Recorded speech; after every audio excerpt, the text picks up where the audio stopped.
नमस्कार, good morning, India voice देख रहे हैं आप। मैं हूं आपके साथ रिया डंगवाल। तो लोकतंत्र के महापर्व का आज 5वां चरण है। सुबह 7 बजने के साथ ही 8 राज्यों की 49 सीटों पर वोटिंग शुरू हो गई है। आपको बता दें, उत्तर प्रदेश की 14, महाराष्ट्र की 13, पश्चिम बंगाल के 7, बिहार की 5, ओडिशा की 5, झारखंड की 3 और जम्मू कश्मीर और लद्दाख में भी वोटिंग है, जिसमें जम्मू कश्मीर लद्दाख में एक एक सीट पर मतदान है। तो बड़ी खबर आपको बता दें कि सुबह 7 बजने के साथ ही वोटिंग जो है 5वें चरण के लिए शुरू हो गई है। 5वें चरण के लिए वोटिंग शुरू हो चुकी है। सुबह 7 बजने के साथ ही वोटिंग जो है शुरू हो चुकी है। 8 राज्यों की 49 सीटों पर वोटिंग शुरू हो गई है। जल्दी से आपको बता दें किस राज्य की कितनी सीटों पर वोटिंग हो रही है। उत्तर प्रदेश की 14, महाराष्ट्र की 13, पश्चिम बंगाल की 7, बिहार की 5, ओडिशा की 5, झारखंड की 3, जम्मू कश्मीर और लद्दाख की एक एक सीट पर मतदान शुरू हो चुका है।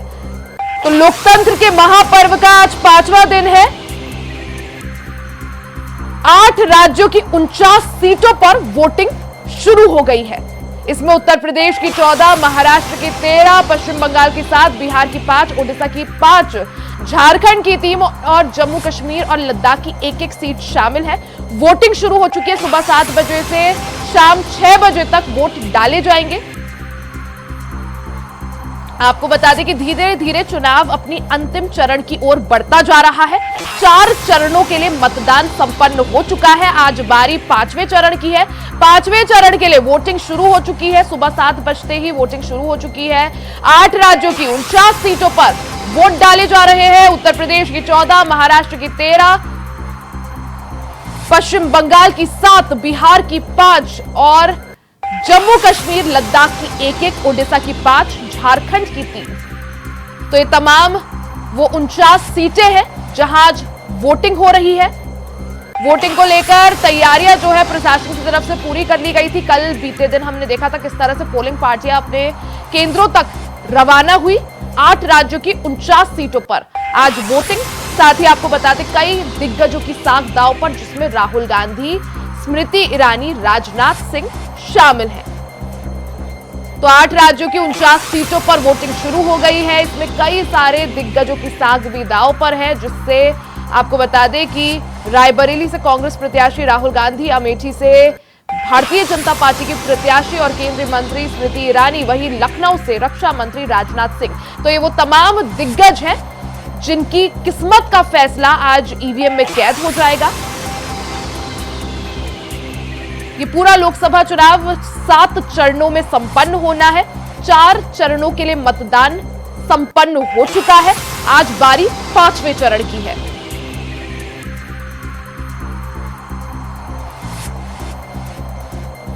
तो 8 राज्यों की 49 सीटों पर वोटिंग की शुरुआत हो गई है। उत्तर प्रदेश की 14, महाराष्ट्र की 13, पश्चिम बंगाल की 7, बिहार की 5, ओडिशा की 5, झारखंड की 3 और जम्मू कश्मीर और लद्दाख की एक एक सीट पर वोटिंग है।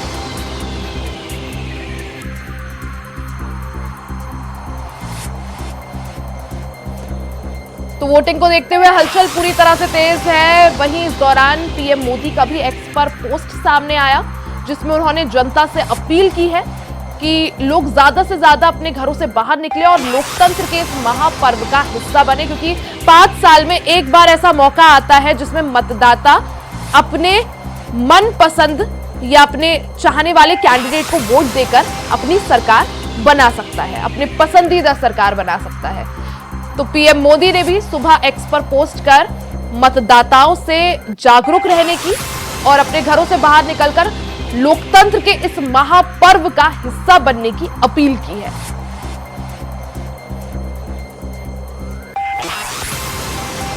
तो 5वें चरण के लिए वोटिंग शुरू हो चुकी है। 8 राज्यों की 49 सीटों पर वोटिंग शुरू हो गई है। इसमें उत्तर प्रदेश की 14, महाराष्ट्र की 13, पश्चिम बंगाल की 7, बिहार की 5, ओडिशा की 5 और झारखंड की 3, जम्मू कश्मीर और लद्दाख की एक सीट शामिल है।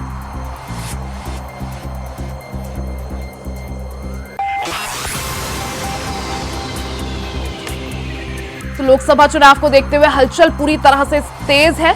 पहले चरण के दौरान मुद्दे बिल्कुल अलग थे और अब 5वें चरण तक आते आते मुद्दे बिल्कुल अलग हैं। आपको बता दें 4 चरणों का चुनाव संपन्न हो चुका है। आज बारी अब पांचवें चरण की है। पांचवें चरण के लिए वोटिंग शुरू हो चुकी है। 8 राज्यों की 49 सीटों पर आज वोटिंग है।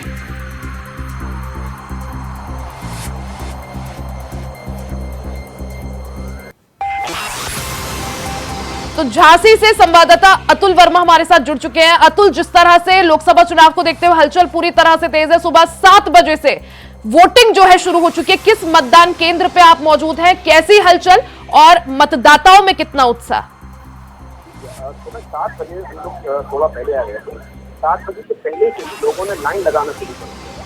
बाहर जो सुरक्षा स्टाफ लगा हुआ है, आधार कार्ड, मतदाता पहचान और सुबह 7 बजे पहला वोट डाल दिया गया। लोगों में काफी उत्साह देखने को मिलता है कि गर्मियों का समय है, वोटर है वो कोशिश करेगा 11-12 बजे तक अपना वोट डाल दे। जी, गर्मी बहुत ज्यादा पड़ रही है। शाम को 4 बजे है और 12 बजे के पहले वोटिंग प्रतिशत बहुत ज्यादा रहेगा। और अभी लोकसभा सीट अतुल, साथ ही आपसे ये भी जानना चाहेंगे कि जिस तरह से झांसी के रण की बात करें, कितना रोचक आपको झांसी का रण इस वक्त दिख रहा है, क्या समीकरण बनते हुए देख पा रहे हैं? जब से इंडिया गठबंधन की सियासी वहां तक खड़े हुए हैं,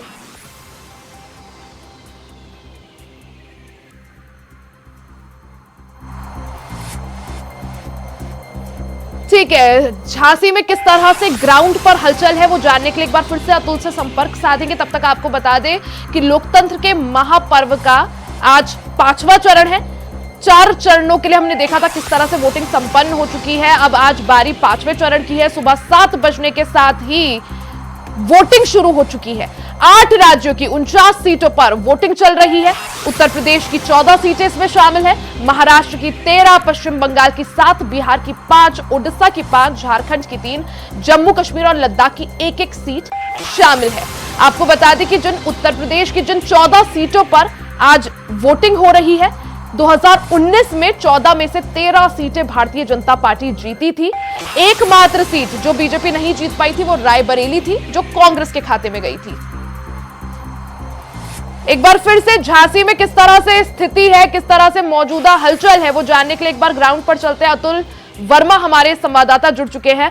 अतुल, जिस तरह से हम बात ही कर रहे थे, झारखंड की अगर बात करें, किस तरह से सियासी समीकरण बनते हुए आप देख पा रहे हैं? देखिए, अभी जो पहले और दूसरे चरण के चुनाव हुए उसमें जो बीजेपी की लहर थी वो देखने को मिल रही थी, लेकिन धीरे धीरे जो रैलियां हुई इंडिया गठबंधन सरकार के जो इंडिया गठबंधन है उसके जो मुख्य पदाधिकारी नेतागण है उन्होंने भ्रमण किया, जगह जगह समीकरण बदले हैं। झांसी की बात करें तो यहाँ भारतीय जनता पार्टी और गठबंधन सरकार के बीच में कड़ी टक्कर है। शुरुआत में देखने को मिल रहा था कि भारतीय जनता पार्टी को बढ़त मिलेगी, लेकिन यहाँ जो गठबंधन सरकार के प्रत्याशी उन्होंने भारी मेहनत की। अखिलेश यादव, राहुल गांधी, कई बड़े शहरों ने यहाँ पे जनसंपर्क किया, रैलियां की, जिससे समीकरण अब टक्कर के नजर आ रहे हैं। अतुल, जिस तरह से चुनाव की जब शुरुआत हुई, जब पहले चरण की बात करें तो थोड़ा ऐसा दिख रहा था कि इंडिया गठबंधन की तरफ से प्रचार प्रसार में एक सुस्ती दिखाई दे रही थी, लेकिन जैसे जैसे चुनाव आगे बढ़ रहा है, इंडिया गठबंधन के चाहे प्रत्याशी हो या फिर जिस तरह से खुद राहुल गांधी, अखिलेश यादव हो, जिस तरह से मैदान में डटे हुए हैं, अब थोड़ा प्रचार प्रसार में हमने देखा तेजी आई। क्या माने, कितनी टक्कर जो है इंडिया गठबंधन भारतीय जनता पार्टी को यहां पर देते हुए? देखिए, उत्तर प्रदेश की बात करें तो उत्तर प्रदेश की मुख्य पार्टियां जो भाजपा के लिए पहले रही है वो समाजवादी पार्टी और बहुजन समाजवादी पार्टी रही है। जो इंडिया गठबंधन है उसमें कांग्रेस के साथ अब समाजवादी पार्टी, आम आदमी पार्टी जुड़ गई है। समाजवादी पार्टी का कोर वोटर जो है आज भी अपने अपने क्षेत्रों में सजग है, और जब से उनके पदाधिकारियों ने, बड़े नेतागणों ने दौरे करना शुरू किए हैं तो उनके कार्यकर्ताओं में भी उत्साह बढ़ा है और वो घर से निकलकर सक्रिय हुए हैं और मतदान करने वो पहुंच रहे हैं। और क्योंकि सुबह 7 बजने के साथ ही वोटिंग जो है शुरू हो चुकी है, 11 मिनट के करीब का वक्त जो है अतुल यहां पर बीत चुका है। कैसी हलचल मतदाताओं में, क्योंकि हमने इससे पहले चरण में देखा था कि उदासीनता थी मतदाताओं में, इतना क्रेज या जोश नहीं था वोटिंग को लेकर, और वही मतदान प्रतिशत में रिफ्लेक्ट भी हो रहा था कि तमाम जितने भी राज्यों में वोटिंग हुई सबसे कम मतदान प्रतिशत उत्तर प्रदेश और बिहार का रहा। आज अगर आपसे पूछूं झांसी में किस तरह से हलचल, क्या मतदाता निकल रहे हैं घर से बाहर, क्योंकि 11 मिनट के करीब का समय बीत चुका है और माना यही जाता है कि जितना अच्छा मतदान जो है वो सुबह के वक्त हो सकता है, फिर दिन में वो गिरता ही है मतदान प्रतिशत। अतुल जी, शुरुआत में लोगों ने वोट डालने में उतनी सक्रियता नहीं दिखाई। जब शासन और प्रशासन को लगा कि वोट प्रतिशत लगातार कम हो रहा है, तो अधिकारियों को और नेताओं ने जनसंपर्क शुरू किए, प्रचार प्रसार शुरू किए, जिससे वोटर अधिक से अधिक मात्रा में निकले। उत्तर प्रदेश का जो झांसी और आसपास का ये क्षेत्र है, ये बहुत गर्म क्षेत्र होता है। इस समय यहाँ लगभग 45 डिग्री का टेम्परेचर है, लेकिन फिर भी लगातार शासन प्रशासन ऐसी व्यवस्थाएं कर रहा है कि लोग घर से निकलें और अपना मतदान करें।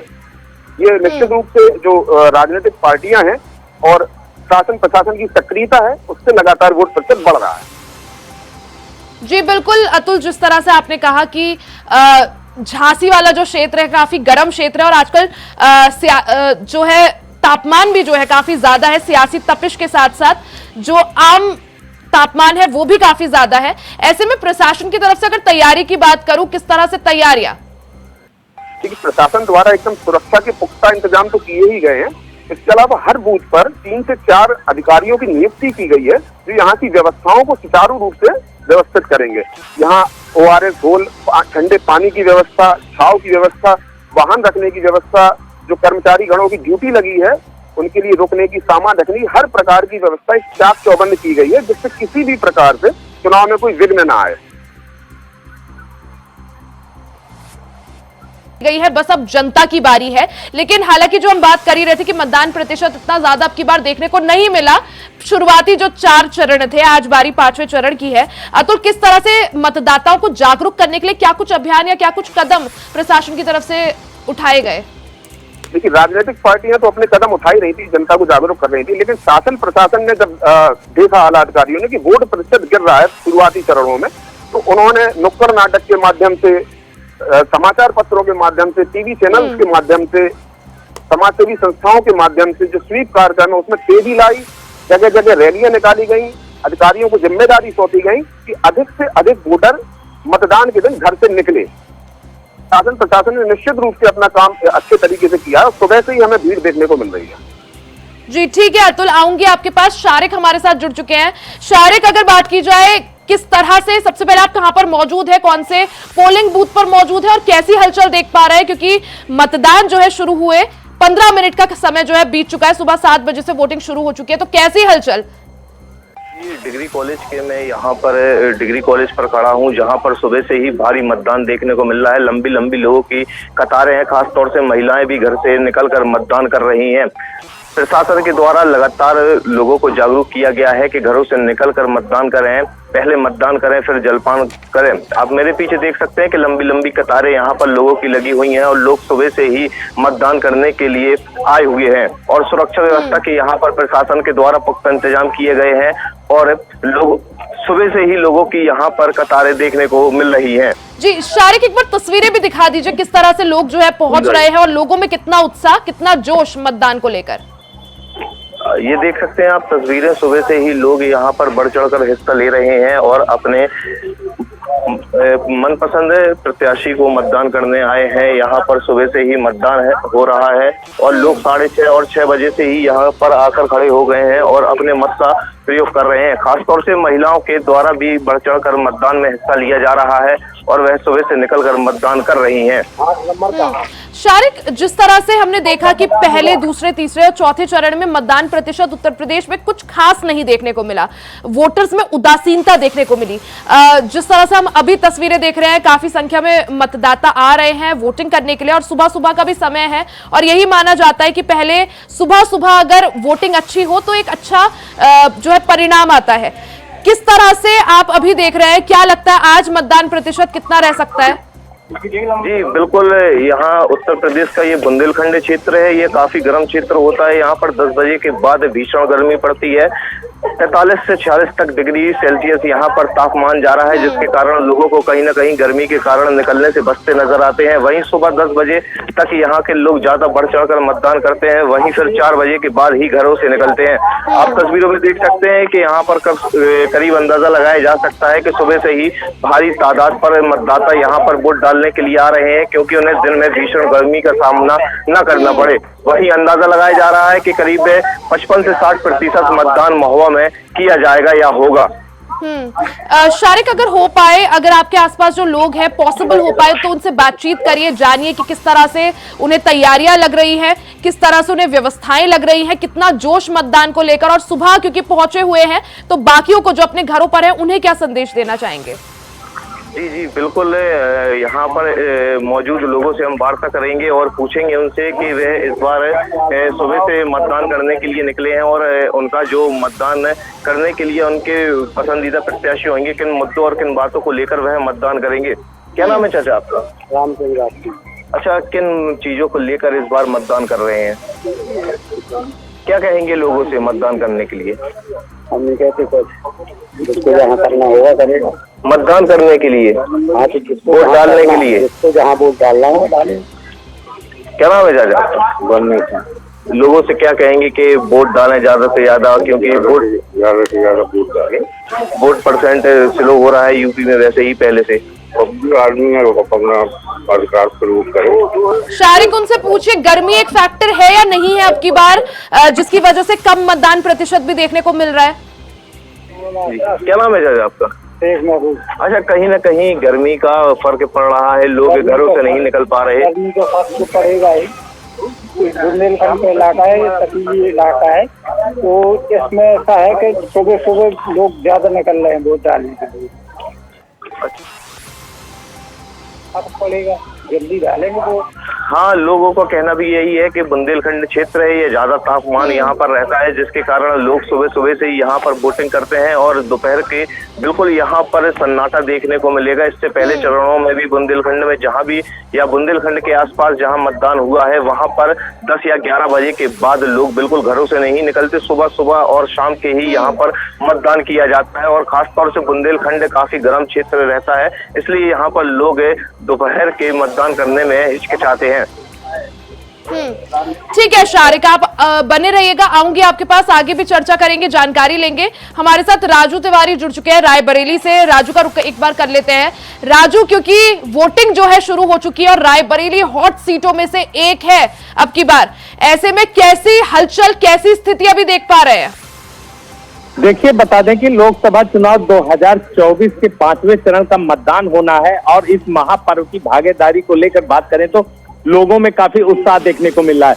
और इस भीषण गर्मी को देखते हुए भी कहा जा सकता है कि सुबह सुबह लोगों के द्वारा वोटिंग करने का पूरी तरह से मन बना लिया गया है और लोग बूथों पर आने लगे हैं। और ऐसे में बता दें कि इस पर्व को और भी खूबसूरत बनाने के लिए बूथों को सजाया और संवारा गया है। तो ऐसे में साफ तौर से देखा जा सकता है कि इस महापर्व में भागीदारी को लेकर लोगों में काफी उत्साह है। और जिस तरह से इस 5वें चरण में रायबरेली करण है और आज मतदान है, तो ऐसे में साफ तौर पर रायबरेली का जो चुनाव है काफी अहम है, क्योंकि यहाँ से कांग्रेस के प्रत्याशी राहुल गांधी और भारतीय जनता पार्टी से दिनेश प्रताप सिंह चुनावी मैदान में है। तो साफ तौर से देखा जा सकता है कि दोनों पार्टियों के द्वारा दमखम लगाकर आज के दिन लोगों को अपने खेमे में लाने का प्रयास किया गया था। तो देखने वाली बात होगी कि आज किसके खेमे में कौन आया है और किसकी किस्मत बुलंद होगी, ये तो खैर आने वाला समय बताएगा। लेकिन ईवीएम मशीन में आज दोनों दिग्गजों की किस्मतें पैक हो जाएंगी। राजू, तैयारियों की बात करें अगर प्रशासन की तरफ से किस तरह से तैयारियां की गई है मतदान को लेकर? देखिए, आपको बता दें कि जैसा कि जिलाधिकारी हर्षिता माथुर के द्वारा बताया गया था कि जो बूथ सेंटर है और भी इसके अलावा जहां पुलिस की आवश्यकता है वहां पर अन्य भी जो टीमें हैं उनको गठित की गई हैं और इस तरह से उड़न दस्तों वाली टीमें जो है वो लगाई गई हैं। और बूथों की बात करें तो बूथों को काफी सुसज्जित ढंग से सजाया गया और पुलिस व्यवस्था की विधिवत व्यवस्था की गई है। यहाँ पे जिस तरह से सुरक्षा व्यवस्था इंतजाम होने चाहिए तो देखा जा सकता है कि पुख्ता इंतजाम किए गए हैं। ऐसे में साफ तौर से देखा जा रहा है कि जो सेक्टर में बांटे गए अधिकारियों को जिम्मेदारी दी गई है वो भी राउंड पे हैं और ऐसे में पुख्ता इंतजाम सुरक्षा के भी देखे जा रहे हैं। जी, यानी तैयारियां पूरी है प्रशासन की तरफ से, बस अब मतदान की बारी है। और ज्यादा से ज्यादा इंडिया वॉइस भी जो दर्शक ये शो देख रहे हैं और अगर उनके क्षेत्र में आज मतदान है तो जरूर घरों से बाहर निकले और अपने मताधिकार का प्रयोग करें और इस लोकतंत्र के महापर्व का हिस्सा जरूर बने। लेकिन राजू, आऊंगी आपके पास, आगे भी चर्चा करेंगे और आपसे जानेंगे कि रायबरेली का रण अब की बार किस तरह से है। अतुल हमारे साथ बने हुए हैं झांसी से, एक बार अतुल का भी रुख कर लेते हैं। अतुल, जिस तरह से हम बात कर ही रहे थे कि इससे पहले हमने देखा कि मतदान प्रतिशत कुछ खास देखने को नहीं मिला। क्या माने अब की बार गर्मी एक फैक्टर हो सकता है, क्योंकि एक तरफ जहां सियासी तपिश पूरी तरह से बढ़ी हुई है, वहीं दूसरी तरफ मौसम में भी काफी गर्मी है। मौसम लगातार गर्मी बढ़ रही है। गर्मी एक फैक्टर हो सकता है कि जो मतदान प्रतिशत है वो शहरी क्षेत्रों में कम हो रहा है। ग्रामीण वोट जो होता है वो किसी न किसी पार्टी का कोर वोटर होता है, तो वो गर्मी हो या कैसा भी मौसम हो वो पहुंचते हैं, वोट डालते हैं। लेकिन शहरी क्षेत्रों में भी मतदान प्रतिशत बढ़ाने के लिए शासन प्रशासन लगातार कार्यक्रम चला रहा है। इस बार संभावना है कि जो मतदान प्रतिशत है 55 से 60% के ऊपर भी जा सकता है। प्रशासन लगातार दौरे कर रहा है, जन जागरूक कार्यक्रम चला रहा है और कई माध्यमों से ऑनलाइन ऑफलाइन हर माध्यम से जनता को सजग करने की कोशिश कर रहा है कि वो अपने घर से निकले, मतदान करने अवश्य पहुंचे। जो मतदान केंद्र है वहां पे लाइनें लगी हुई, वहां पे भी ऐसी व्यवस्था की गई है मतदाताओं को कम से कम समस्या। बिल्कुल, यानी प्रशासन की तरफ से तैयारियां पूरी की गई कि मतदाता अब की बार घरों से बाहर निकले, मतदान केंद्र तक पहुंचे और अपने मताधिकार का जरूर प्रयोग करें। अतुल, आऊंगी आपके पास, आगे भी चर्चा करेंगे। एक बार बाराबंकी में किस तरह से स्थिति है, रजी सिद्दीकी हमारे साथ बाराबंकी से जुड़े हुए हैं, रजी का रुख कर लेते हैं। रजी, अगर बात की जाए बाराबंकी की, क्योंकि वोटिंग शुरू हुए 7 बजे से वोटिंग शुरू हो गई थी, आधे घंटे के करीब का समय बीत चुका है, कैसी स्थिति देख पा रहे हैं, कितनी हलचल और मतदाताओं में कितना उत्साह और जोश? जी, आपको बता दें कि बाराबंकी में 7 बजे से वोटिंग चालू हो गई है और मतदाता जो है उनको आने लगे हैं। आप हमारे पीछे देख सकते हैं, लोग लंबी लंबी कतारें लगाए खड़े हुए और अपने बारी का इंतजार कर रहे हैं। और सुबह से ही आज देखा जा रहा है कि मौसम काफी तपिश है, गर्म वाला है, लेकिन फिर भी लोग आ रहे हैं और उत्साह के साथ वोट कर रहे हैं सुबह डालने के लिए। रजी, किस पोलिंग बूथ पर इस वक्त मौजूद है और किस तरह से मतदाताओं के आने का सिलसिला? जी, मैं यहाँ पब्लिक पे खड़ा हूँ, डिग्री कॉलेज जिसको बोला जाता है, और मतदाता सुबह से ही यहाँ पर अपनी बारी का इंतजार कर रहा था। 7 बजे से पहले ही वो मतदाता यानी 7 बजे से पहले ही लोगों के आने का सिलसिला शुरू हो गया था, ताकि जैसे ही 7 बजे वो अपने मताधिकार का प्रयोग करें। रजी, अगर बाराबंकी की बात करें, कैसा रण आप देख रहे हैं बाराबंकी का, क्योंकि जिन 14 सीटों पर उत्तर प्रदेश में आज चुनाव है, 2019 में एक सीट रायबरेली को छोड़कर सभी सीटों पर कमल खिला था। कैसा बाराबंकी का अब की बार का रण, कितना टफ ये फाइट, और साथ ही ये भी जानना चाहेंगे कि क्या समीकरण बनते हुए आप देख रहे हैं?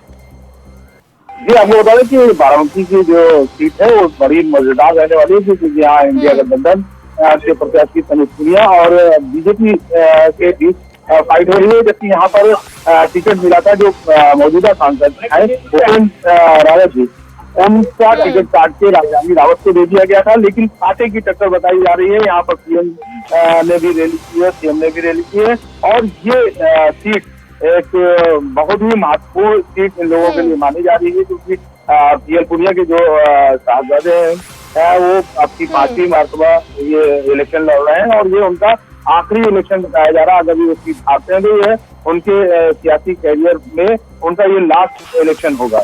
जी, ठीक है, आऊंगी आपके पास रजी, आगे भी बातचीत करेंगे। शारिक का रुख कर लेते हैं। शारिक हमारे साथ महोबा से लगातार बने हुए हैं। शारिक, अगर बात महोबा की करें, क्योंकि मैं देख सकती हूँ आपके पीछे लंबी कतार लगी हुई है, काफी संख्या में मतदाता पहुंच रहे हैं, एक बार और दर्शकों को तस्वीरें दिखा दीजिए। और साथ ही शारिक, ये भी जानना चाहेंगे आखिर क्या कहती है महोबा की जनता, किस दिशा में आज महोबा की फिजा? के यहाँ बुंदेलखंड जो क्षेत्र है वह भाजपा का गढ़ माना जाता था।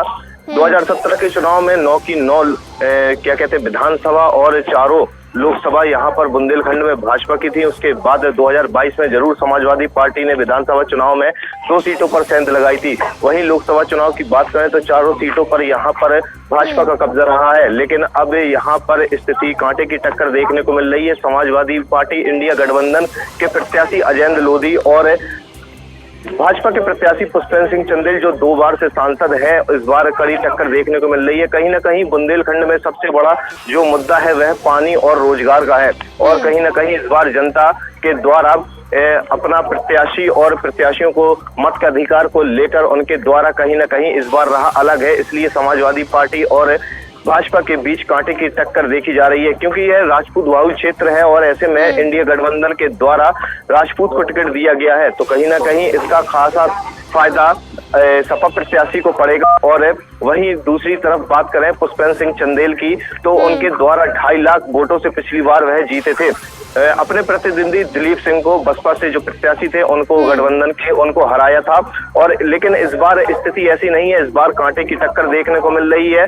और कहीं ना कहीं एक बात ये भी हो जाती है कि यहाँ पर भाजपा के प्रत्याशी पुष्पेंद्र सिंह चंदेल के लिए यहाँ पर प्रधानमंत्री नरेंद्र मोदी और मुख्यमंत्री योगी आदित्यनाथ और मध्य प्रदेश के मुख्यमंत्री मोहनलाल यादव के साथ तमाम बड़े बड़े दिग्गज नेताओं के द्वारा यहाँ पर रैलियां की गई और उनके पक्ष में वोट मांगे गए। तो वहीं दूसरी तरफ इंडिया गठबंधन की तरफ किसी भी प्रकार की एक भी रैली का आयोजन यहाँ पूरे क्षेत्र में नहीं किया गया और न ही कोई यहाँ पर नेता अपने प्रत्याशी के लिए वोट मांगने आया। लेकिन उसके बावजूद भी यहाँ गठबंधन का प्रत्याशी काफी मजबूत दिखाई दे रहा है। यानी समाजवादी पार्टी और कांग्रेस की तरफ से जो प्रत्याशी यहाँ पर मैदान में है, काफी मजबूत स्थिति पे आप कह रहे हैं, देख सकते हैं। और एक अच्छी फाइट पुष्पेंद्र सिंह चंदेल को यहाँ पर देते हुए, हालांकि इससे आगे किस तरह से महोबा की फिजा इस दौरान रहने वाली है और किस तरह से आगे कितना मतदान प्रतिशत देखने को मिलता है, क्योंकि शुरुआत जो है महोबा में काफी अच्छी देखने को मिल रही है, इस पर भी आपसे जानकारी लेंगे। साथ ही राजू हमारे साथ जो है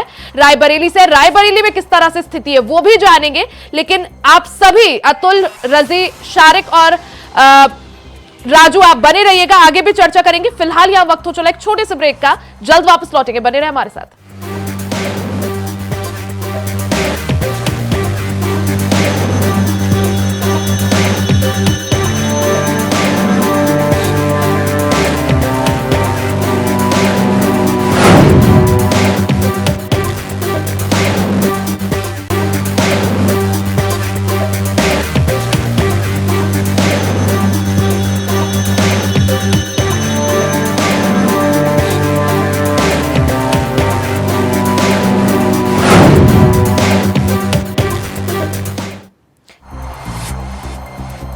तो बड़ी खबर आपको बता दें, लखनऊ से वोटिंग को लेकर ये बड़ी खबर, पूर्व सीएम मायावती ने अपना वोट डाला है। लखनऊ में मायावती ने वोट डाला, तो बड़ी खबर आपको बता दें, लखनऊ से इस वक्त की बड़ी खबर, क्योंकि लखनऊ समेत 14 लोकसभा सीटों पर वोटिंग उत्तर प्रदेश में जारी है। सुबह 7 बजे से वोटिंग शुरू हो चुकी है। इस दौरान पूर्व मुख्यमंत्री मायावती ने अपना वोट कास्ट करा है।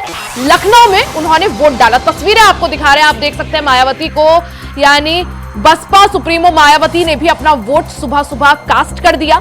लखनऊ क्षेत्र में उन्होंने अपना वोट डाला। आपको बता दें कि लखनऊ से बीजेपी के प्रत्याशी और रक्षा मंत्री राजनाथ सिंह चुनावी मैदान में है।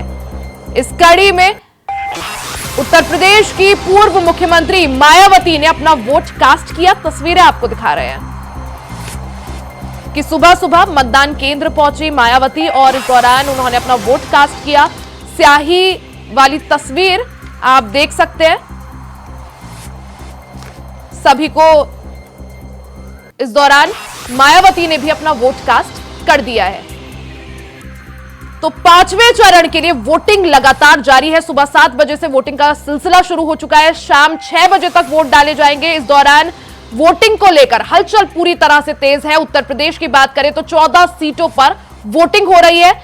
ग्राउंड पर क्या स्थिति है, जमीनी हकीकत क्या है, इसको बताने के लिए हमारे साथ 4 संवाददाता जुड़े हुए हैं, झांसी, बाराबंकी, महोबा, रायबरेली, और आपको बताएंगे, एक एक करके सभी जगह ले जाएंगे किस तरह से वहां स्थितियां हैं। सबसे पहले रायबरेली आपको लिए चलते हैं। राजू हमारे साथ रायबरेली से बने हुए हैं। राजू, जिस पोलिंग बूथ पर आप मौजूद है काफी सुंदर सजाया गया है, तस्वीरें एक बार दर्शकों को दिखा दीजिए और किस तरह से हलचल, क्योंकि लगभग आधे घंटे का समय जो है बीत चुका है। जी देखिए, मैं आपको बता दूं कि जिस तरह से ये लोकतंत्र का महापर्व है और इस महापर्व को और भी खूबसूरत सजाने और संवारने का काम किया गया है, इसमें हिस्सेदारी लोगों के द्वारा निभाई जा रही है। वोटर अपने बूथ पर आकर वोटिंग करने के लिए आ चुके हैं और ऐसे में देखा जा रहा है कि जो महिलाएं हैं और जो पुरुष हैं वो बारी बारी से आ रहे हैं और सामान्य ढंग से वोटिंग कर रहे हैं। तो ऐसे में साफ तौर से देखा जा सकता है कि जिस तरह से प्रशासन के द्वारा जागरूक करने का प्रयास किया गया था कि अधिक से अधिक वोटिंग की जाए, तो कहीं न कहीं जो उम्मीद है रायबरेली की कि यहाँ वोट प्रतिशत बढ़ाया जाए, तो उस कसौटी पर खड़े उतरने के लिए जिस तरह से प्रशासन ने भरसक प्रयास किया था, तो देखा जा सकता है कि मतदाता लगातार आ रहे हैं और अपनी वोटिंग कर रहे हैं। तो ऐसे में साफ तौर से कहा जा सकता है कि जो 5वें चरण का रण है रायबरेली का, वो काफी अहम है, क्योंकि बिल्कुल, कांग्रेस यानी के हम राहुल देख भी गांधी- सकते हैं तैयारियां कितनी खास की गई हैं ताकि ज्यादा से ज्यादा लोग जो है वो घरों से बाहर निकले, मतदान करे। राजू, अगर पॉसिबल हो पाए लोगों के बीच पहुंचेगा, उनसे बातचीत करिएगा, पूछिएगा किस तरह से देख रहे हैं रायबरेली के रण को, साथ ही ये भी पूछिएगा कि सुबह सुबह पहुंचे हैं वोट कास्ट करने तो क्या संदेश औरों को, तैयारियां किस तरह से। लेकिन तब तक राजू, आपसे ये जानना चाहेंगे कि जिस तरह से कल खबरें भी आ रही थी कि राहुल गांधी जो है आज रायबरेली में ही मौजूद रहेंगे और वोटिंग की जो पूरी प्रक्रिया है उसका जायजा लेंगे, देखेंगे, तो क्या राहुल गांधी रायबरेली में मौजूद हैं? जी बिल्कुल, बता दूं कि जिस तरह से कल शाम को ही रायबरेली राहुल गांधी पहुंच चुके हैं और अपने भूये मोग गेस्ट हाउस में वो रुके थे रात में, तो ऐसे में साफ तौर से उनके द्वारा जो अपने कांग्रेसी कार्यकर्ता और नेताओं को दिशा निर्देश दिए गए थे, उनके द्वारा जागरूक करने का प्रयास किया गया था कि अपने अपने बूथों पर वोट प्रतिशत बढ़ाएं और ऐसे में कांग्रेस के खेमे को जिताने का प्रयास करें। लेकिन साफ तौर से आपको बता दें कि भूये मोग गेस्ट हाउस से अभी राहुल गांधी का निकलना नहीं हुआ है, तो ऐसे में जो कयास लगाया जा रहा है कि जल्द से जल्द राहुल गांधी निकलेंगे और बूथों पर वो दिखाई देंगे।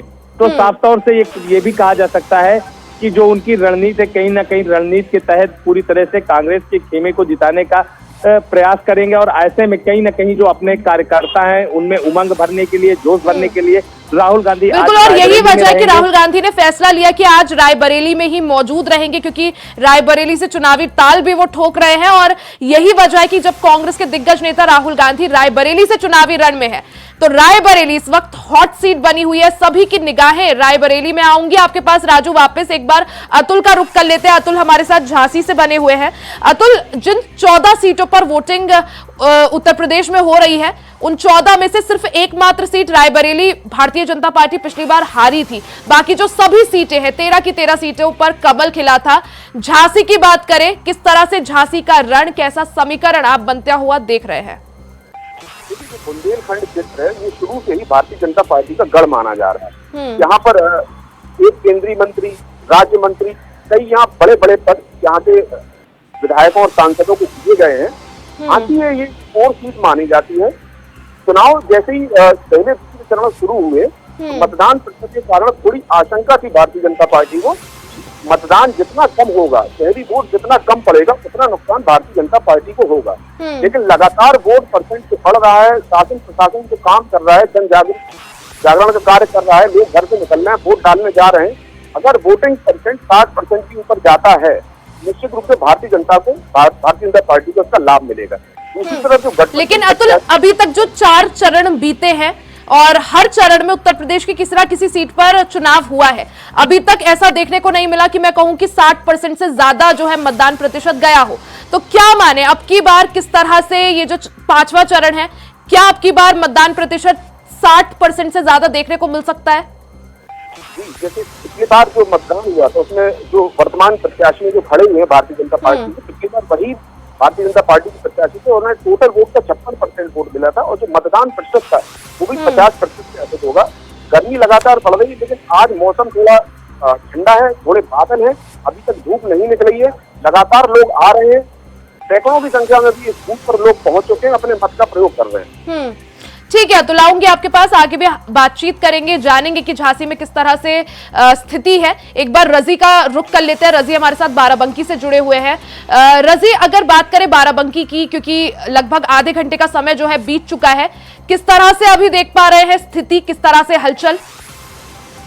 जी, आपको बता दें कि यहाँ पे लगातार लोगों का आना चालू है और वोट बड़ी उत्साह के साथ लोग दे रहे हैं और निकल भी रहे हैं। मैं आपको तस्वीरों के माध्यम से दिखाना चाहूंगा कि जो है अंदर किस तरह से लोग अपनी कतारें लगाए हुए हैं, लोग जा भी रहे हैं और काफी उत्साह है लोगों में। और हमें यहाँ पर जो सुरक्षा की अगर बात की जाए तो चारों पर इंतजाम किए गए हैं। यहाँ पर जिला अधिकारी सतीश कुमार के माध्यम से स्वीप के कार्यक्रम किए गए। उन्होंने वोट प्रतिशत बढ़ाने के लिए काफी मेहनत की है। यहाँ पर उन्होंने कई प्रोग्राम किए, जिसे 7 बहु सम्मेलन कराया गया। उसके बाद सबसे बड़ी बात थी, उन्होंने जैसे ही इलेक्शन का आगाज हुआ तो उन्होंने सबसे पहले यहाँ पर एक किन्नर समाज को बुलाया और उनसे मीटिंग की और उनके साथ काफी उनको प्रोत्साहन दिया और उनके साथ मीटिंग करने के बाद तो गुलदस्ता भेंट किया और उनसे कहा कि घर घर आप लोग जाए और वोट के यहाँ परसेंटेज बढ़ाए। तो ये एक नई पहल यहाँ जिलाधिकारी प्रवीण कुमार के तहत देखी गई और उन्होंने ये सब किया। उसके बाद यानी कोशिश यही कि ज्यादा से ज्यादा लोग घरों से बाहर निकले और अपने मताधिकार का प्रयोग करें और लोकतंत्र के इस महापर्व का हिस्सा बने। लेकिन रजी, जब बात बाराबंकी की करें तो 2019 में बीजेपी यहां से जीती थी, उपेंद्र सिंह रावत विजयी हुए थे। अब की बार हालांकि भारतीय जनता पार्टी ने उनका टिकट काटकर राज रानी रावत को टिकट दिया है। तो क्या उपेंद्र सिंह रावत का टिकट काटना और राज रानी रावत को टिकट देना कितना भारतीय जनता पार्टी के पक्ष में दिखाई दे रहा है? ये एक अहम मुद्दा है और बहुत अच्छा सवाल है, क्योंकि यहाँ पे 10 सालों से लगातार बीजेपी साबित की और उपेंद्र सिंह रावत की जो छवि है जमीनी स्तर पे, वो जमीनी नेता थे और नीचे से उठ के ऊपर पहुंचे थे, तो इस वजह से उनकी पकड़ काफी मजबूत थी।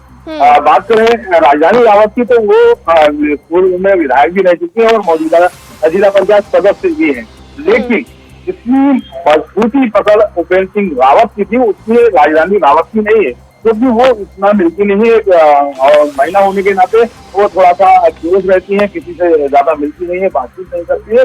लेकिन हालांकि कुछ षड्यंत्रों से कहा जाए तो उपेंद्र सिंह रावत जिस षड्यंत्र में फंसाए गए या फंस गए, तो उसके देखते हुए ये कहीं ना कहीं इसका खामियाजा जिस तक बीजेपी ने काटा है, तो उसका खामियाजा कहीं ना कहीं बीजेपी को उठाने को मिल सकता है। नहीं तो अगर उपेंद्र सिंह रावत होते तो सीट 99% क्लियर देखी जा रही है। यानी अगर जो भारतीय जनता पार्टी ने जो टिकट काटा है, हो सकता है इसका कुछ नुकसान बीजेपी को उठाना पड़ सकता है। हालांकि उसके लिए थोड़ा और इंतजार करना पड़ेगा, 4 जून तक का और इंतजार है। हम एक बार राजू का रुख कर लेते हैं, आऊंगे आपके पास वापस। रजी, एक बार राजू का रुख कर लेते हैं। राजू हमारे साथ रायबरेली से बने हुए हैं। राजू, जब बात रायबरेली की, क्योंकि सबसे चर्चाओं में रही है ये सीट, क्योंकि कांग्रेस ने थोड़ा समय यहां पर लिया, उसके बाद प्रत्याशी घोषित किया, और जिस तरह से सोनिया गांधी ने भी क्योंकि सोनिया गांधी यहां से मौजूदा सांसद थी, उन्होंने ये चीज बोली थी कि अब मैं अपना बेटा आपको दे रही हूं। तो किस तरह से रायबरेली का रण, क्योंकि चर्चाएं यही हैं और सभी की जो निगाहें हैं आज रायबरेली पर बनी हुई है। मैं आपको बता दूं कि जिस तरह से रायबरेली कांग्रेस का गढ़ है और कांग्रेस का पारंपरिक सीट कहा जाता है, तो ऐसे में कहा जाता है कि राहुल गांधी जो अमेठी छोड़कर रायबरेली चुनाव लड़ रहे हैं, तो अपनी विरासत संभालने को लेकर उनके द्वारा ये निर्णय लिया गया और जो कांग्रेस की कोर कमेटी है उसका ये फैसला है, जिसके तहत राहुल गांधी रायबरेली से चुनावी रण में है। तो ऐसे में रायबरेली का जो चुनावी रण है वो काफी अहम है और जो उत्तर प्रदेश की सीटें हैं उसमें से गिनने वाली सीटों में रायबरेली सीट है, क्योंकि यहाँ से राहुल गांधी जो राष्ट्रीय नेता है वो चुनाव लड़ रहे हैं। तो ऐसे में साफ तौर से कहा जा सकता है कि लोगों की निगाहें रायबरेली सीट पर टिकी हैं और आज उसी जोश और उमंग के साथ देखा जा सकता है कि जो कांग्रेसी कार्यकर्ता है वो उनमें देखने को मिल रहा है, क्योंकि राहुल गांधी रायबरेली आ चुके हैं और अपने कार्यकर्ताओं में जोश और उमंग भरने को लेकर उनकी एक रणनीति है। कहा जा सकता है कि एक्टिव करने के लिए अपने कार्यकर्ताओं को, ताकि जो बूथ है वहां पर उनके कार्यकर्ता मौजूद रहे और ऐसे में जो बड़ी वोटिंग है वो कराने की भी कहीं ना कहीं ये रणनीति कही जा सकती है, जो कि राहुल गांधी के द्वारा पहले से ही रणनीति बनाई गई, क्योंकि जो कांग्रेस के द्वारा साफ तौर से कहा गया था। हालांकि आपको ये भी बता दें कि कांग्रेस के द्वारा समय जरूर लिया गया, रायबरेली की जनता और कार्यकर्ताओं और पदाधिकारियों की मांग जरूर थी कि गांधी खानदान का ही, गांधी परिवार का ही चेहरा रायबरेली से चुनाव लड़े। तो ऐसे में साफ तौर से जो कांग्रेस की कोर कमेटी है उसका ये फैसला लिया गया उसके द्वारा कि रायबरेली से राहुल गांधी चुनाव लड़े।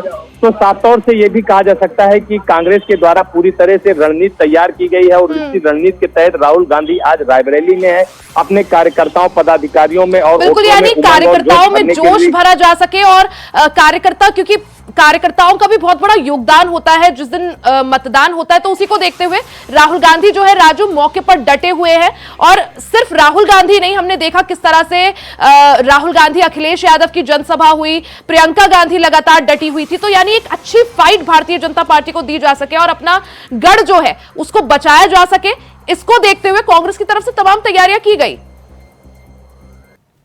इंडिया गठबंधन की बात करें तो इंडिया गठबंधन के द्वारा भरसक प्रयास किया गया है। वहीं आपको बता दें कि रायबरेली जिले की 5 विधानसभा सीटों पर 4 विधानसभा सीट समाजवादी पार्टी के खेमे में है। तो ऐसे में कहीं ना कहीं ये जो बड़ा खेमा है समाजवादी पार्टियों का, वो इंडिया गठबंधन के खेमे में लाने के लिए कहीं ना कहीं राहुल गांधी को जिताने के लिए पुरजोर प्रयास किया जा रहा है। तो साफ तौर पे देखा गया, जो इंडिया गठबंधन के द्वारा जनसभा किया गया था, तो उसके दौरान अखिलेश यादव ने भारतीय जनता पार्टी के प्रत्याशी पर जमकर हमलावर हुए थे और उन्होंने अपने जो कार्यकर्ता मौजूद थे, जो वहां पर पदाधिकारी मौजूद थे, उनसे भरसक प्रयास। बिल्कुल, यानी समाजवादी पार्टी का साथ जो है वो यहाँ पर कांग्रेस को फायदा पहुंचा सकता है।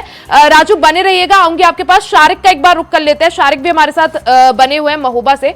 शारिक, जिस तरह से हम बात ही कर रहे थे इससे पहले, पुष्पेंद्र सिंह चंडेल जो है अब की बार चुनावी रण में है। एक तरफ पुष्पेंद्र सिंह चंडेल, एक तरफ कांग्रेस या इंडिया गठबंधन के प्रत्याशी और दूसरी तरफ बीएसपी। कितना यहां पर समीकरण बिगाड़ती हुई या बनाती हुई आपको बीएसपी दिख रही है? बीएसपी का रोल किस तरह से?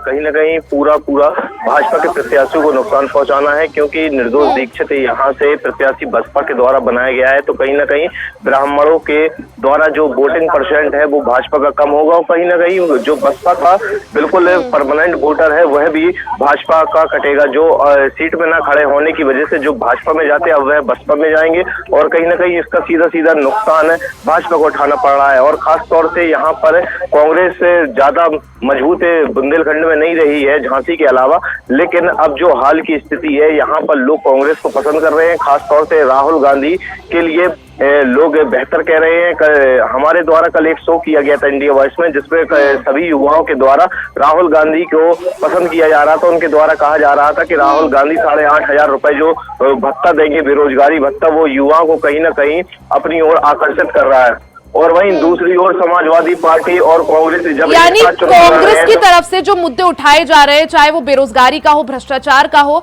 या फिर रोजगार का हो, वो मुद्दे जनता के बीच पहुंचते हुए दिख रहे हैं। क्योंकि एक तरफ बीजेपी की तरफ से राष्ट्रीय मुद्दे उठाए गए, 370 का हो, राम मंदिर का, और क्योंकि यूपी वो जगह है, वो भूमि है जहां राम मंदिर है, जहां अयोध्या है, तो कितना आप राम मंदिर का मुद्दा धरातल पर देख पा रहे हैं जनता के बीच? जी, राम मंदिर का मुद्दा तो लोगों में है, लेकिन उतना लोग राम मंदिर को लेकर मतदान नहीं कर रहे। लोगों का साफ तौर पर कहना है जो बुंदेलखंड क्षेत्र है ये उत्तर प्रदेश का सबसे पिछड़ा क्षेत्र है और बुंदेलखंड में महोबा सबसे पिछड़ा हुआ है। तो कहीं ना कहीं लोगों का साफ तौर पर कहना है कि वह रोक रही हूँ आपको शारिक थोड़ी देर के लिए। झांसी से बड़ी खबर, बूथ संख्या 280 पर ईवीएम मशीन खराब हो गई है। बूथ संख्या 284 पर ईवीएम मशीन खराब होने की खबर है। 30 मिनट से मतदान जो है शुरू नहीं हो पाया, यानी सुबह जिस तरह से 7 बजे से वोटिंग शुरू हुई, सुबह से ही झांसी के बूथ संख्या 284 में ईवीएम मशीन खराब है। 30 मिनट से ज्यादा का समय बीत चुका है और मतदान जो है वो रुका हुआ है। लोगों को ऐसे में परेशानी का सामना करना पड़ रहा है। तो बूथ संख्या 284 पर ईवीएम मशीन खराब होने की खबर है। 30 मिनट से मतदान शुरू नहीं हो पाया। कई बार ऐसी खबरें आती है हालांकि ईवीएम मशीन खराब होने की, लेकिन तत्परता दिखाते हुए प्रशासन की तरफ से इन समस्याओं को हल कर लिया जाता है। हालांकि झांसी के जिस पोलिंग बूथ से खबर है वहां सुबह से ही एक भी मत नहीं डाला गया है। सीधे रुक कर लेते हैं अतुल का। अतुल हमारे साथ बने हुए हैं। अतुल, जिस तरह से सुबह से वोटिंग शुरू हो चुकी है, झांसी के एक पोलिंग बूथ से खबर है जहां ईवीएम मशीन खराब हो चुकी है और सुबह से एक भी वोट वहां पर कास्ट नहीं हो पाया है। क्या इसको लेकर आपके पास कुछ जानकारी? झांसी की जो मऊरानीपुर विधानसभा सीट है वहां पर एक बूथ पर मशीन खराब होने की सूचना सुबह से आ रही है कि उस पर अभी वोटिंग शुरू नहीं हो पाई है। शासन प्रशासन उसमें लगातार लगा हुआ है कि मतदान को सुचारू रूप से फिर से शुरू किया जाए। हर क्षेत्र में टेक्निकल टीम लगातार भ्रमण पर है, वो वहां पहुंच चुकी है और सुचारू उसको करने का प्रयास, तब तक वो रिप्लेस किया जा रहा है। जी अतुल, साथ ही क्या अपडेट मिल पा रहा है, कितनी देर और लगेगी ईवीएम मशीन को रिप्लेस करने में या ठीक करने में कि मतदान जो है फिर से शुरू किया जा सके? जी, टेक्निकल टीम वहां पहुंच चुकी है। अभी जो अपडेट मिल रहा है प्रशासन की ओर से, टेक्निकल टीम वहां पहुंच चुकी है और मशीन को रिप्लेस किया जा चुका है। थोड़ी देर में मतदान फिर से सुचारू हो जाएगा। अतुल, ठीक है अतुल, आप बने रहिएगा, नजर बनाए रखें, आगे भी चर्चा करेंगे। एक बार शारिक का रुख कर लेते हैं। शारिक से हम बातचीत कर रहे थे कि किस तरह से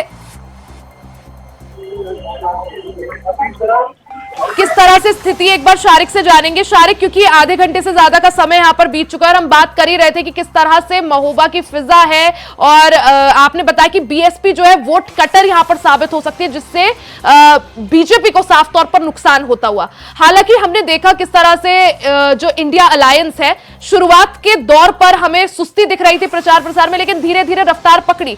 कितनी मजबूती से आप देख पा रहे हैं, एक तरफ जो इंडिया गठबंधन जो मुद्दे उठा रहा है और दूसरी तरफ भारतीय जनता पार्टी जो मुद्दे उठा रही है? जी, सबसे बड़ी बात तो यह है कि लोग जो यहाँ के हैं वह ना तो सपा देख रहे हैं ना कांग्रेस देख रहे हैं। वो जो प्रत्याशी चुना गया है वह अपना प्रत्याशी देख रहे हैं, क्योंकि जो अजय सिंह लोधी हैं वह जमीनी स्तर के नेता हैं। उनके जो पिता हैं वह भी एक बार विधायक क्षेत्र से रह चुके हैं और कहीं ना कहीं उनका विधानसभा चुनाव में 2022 में अखिलेश यादव के द्वारा टिकट दिया गया था, फिर लास्ट आखिर समय पर उनका टिकट काट दिया गया था, जिससे नाराज राजपूतों के द्वारा सपा का विरोध भी किया गया था और सपा को इसका विरोध झेलने के लिए खामियाजा भी भुगतना पड़ा था और सपा सारी सीटें यहाँ से इस क्षेत्र की हार गई थी। लेकिन वहीं अखिलेश यादव के द्वारा अजय लोधी को करीब विधानसभा के 2 से 4 महीने बाद ही कह दिया गया था कि वह लोकसभा चुनाव की तैयारी करें। तो वह कहीं ना कहीं लंबे समय से लोकसभा चुनाव की तैयारी कर रहे थे और अपनी जमीनी पकड़ को मजबूत कर रहे थे और कहीं ना कहीं इसका खास असर देखने को मिला है कि उनकी पकड़ मजबूत हुई है और कहीं ना कहीं ग्रामीण क्षेत्रों में उनका जो वर्चस्व है वह काफी बड़ा है और लोग उन्हें पसंद कर रहे हैं और लोग कह रहे हैं कि वह जमीनी नेता है, हर किसी से मिलनसार रहते हैं और कहीं ना कहीं जो सांसद के खिलाफ भाजपा के सांसद है पुष्पेंद्र सिंह चन्देल, उनके खिलाफ जो लोगों की नाराजगी थी वो सपा की ओर जाती हुई दिख रही है। बिल्कुल, यानी यूपी की 14 सीटों पर वोटिंग सुबह 7 बजे से लगातार जारी है, शाम 6 बजे तक वोट डाले जाएंगे। इस दौरान हलचल पूरी तरह से तेज है क्योंकि कई सारे जो दिग्गज हैं आज उनकी प्रतिष्ठा दांव पर है। आगे भी किस तरह से ग्राउंड पर स्थिति है वो जानेंगे। हमारे साथ तमाम संवाददाता जुड़े हुए हैं, अतुल, राजू, रजी और शारिक। आप चारों का ही बहुत बहुत शुक्रिया, आगे भी चर्चा करेंगे। इसी के साथ वोटिंग लगातार जारी है, इंडिया वॉइस पर महा कवरेज लगातार जारी है। यहां पर रुकेंगे एक छोटे से ब्रेक के लिए, जल्द वापस लौटेंगे, बने रहे हमारे साथ।